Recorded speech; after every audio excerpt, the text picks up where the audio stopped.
Presidente Lula, que embarcou finalmente hoje para a China. O chefe do executivo destacou a necessidade de ampliar as relações bilaterais e pregou a retomada do protagonismo brasileiro na política externa. Com relação à ida ao país asiático, Lula diz querer que a China invista em novos negócios no país e em infraestrutura de rodovias e hidrelétricas para expandir as relações de troca com esse que é um dos grandes parceiros comerciais do Brasil. Vocês acreditam que é possível atingir esses objetivos de Lula em relação à China? Começo contigo, Segré, que gosta tanto de relações internacionais. Evandro, eu tenho certeza. E olha, o quê? Quase certeza, para não ser tão 100%. O Brasil vai entrar na nova Rota da Seda.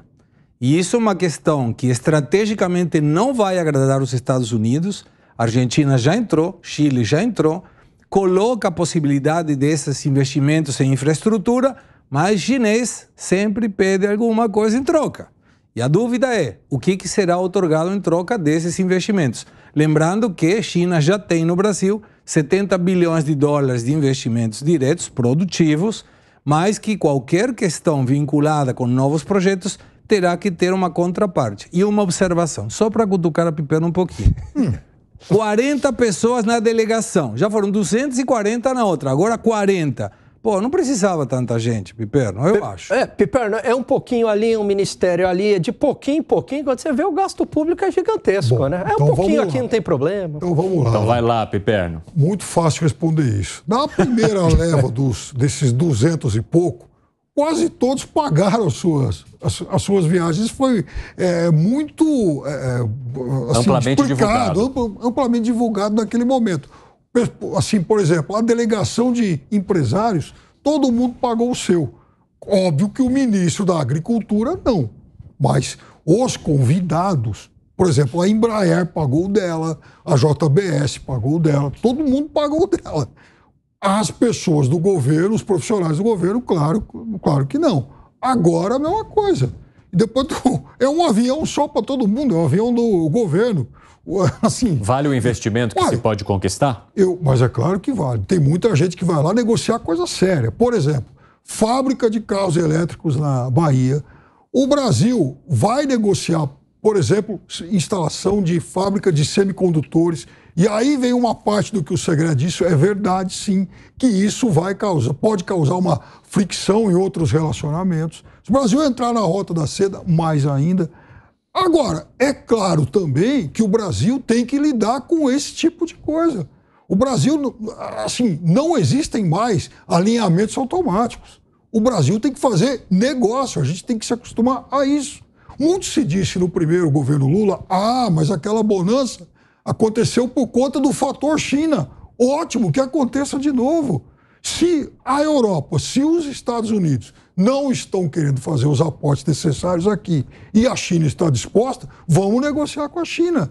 E eu acho que isso também é um fator a mais de pressão para a negociação do Mercosul com a União Europeia. Alan, o presidente mencionou também que quer fazer um convite para Xi Jinping vir ao Brasil. E aí?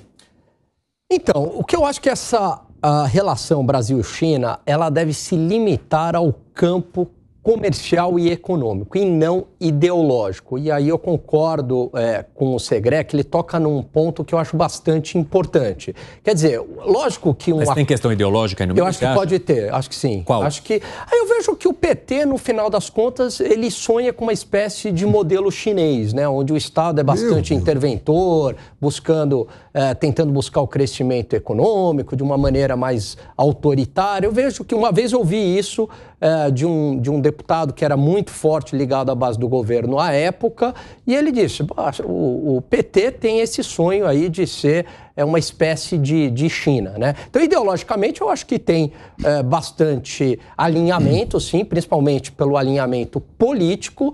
Agora, é uma questão bastante sensível. É claro que uma parceria com a China, Evandro, ela é muito benéfica do ponto de vista que a gente, como o Piperno falou corretamente, a gente pode aproveitar aí um boom de commodities, pode exportar mais, pode receber investimentos, enfim. Agora, o Segré toca num ponto que é muito importante, né? Quer dizer, o mundo de 2, 3 anos para cá, ele deu uma mudada geopoliticamente.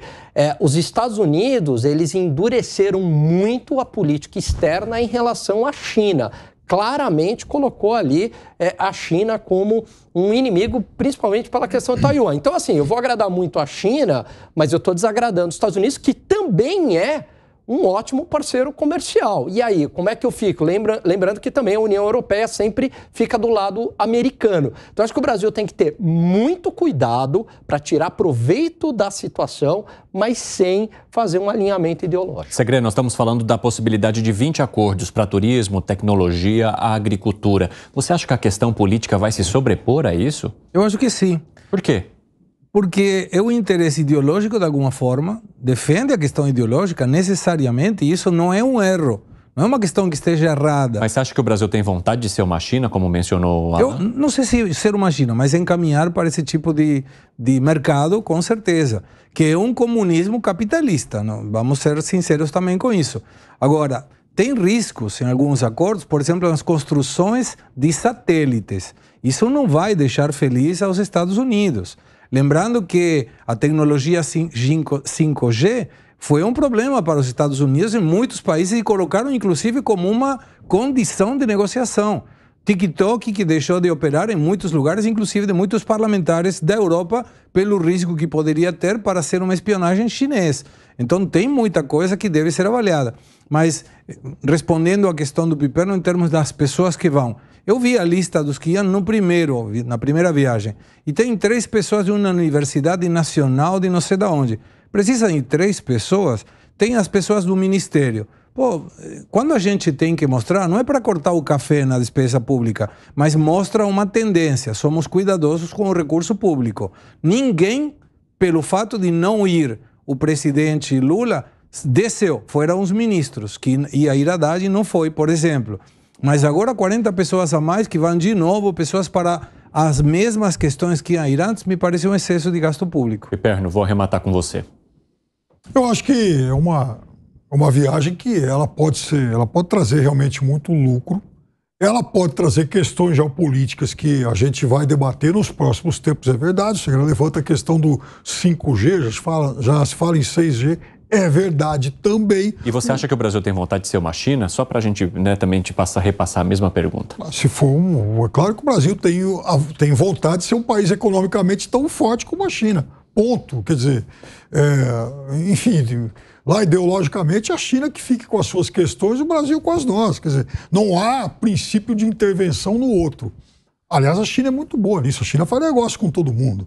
Então, é óbvio também que não existe mais alinhamento automático. Aliás, outro dia o Martin Wolf, lá do Financial Times, escreve um belo artigo sobre isso.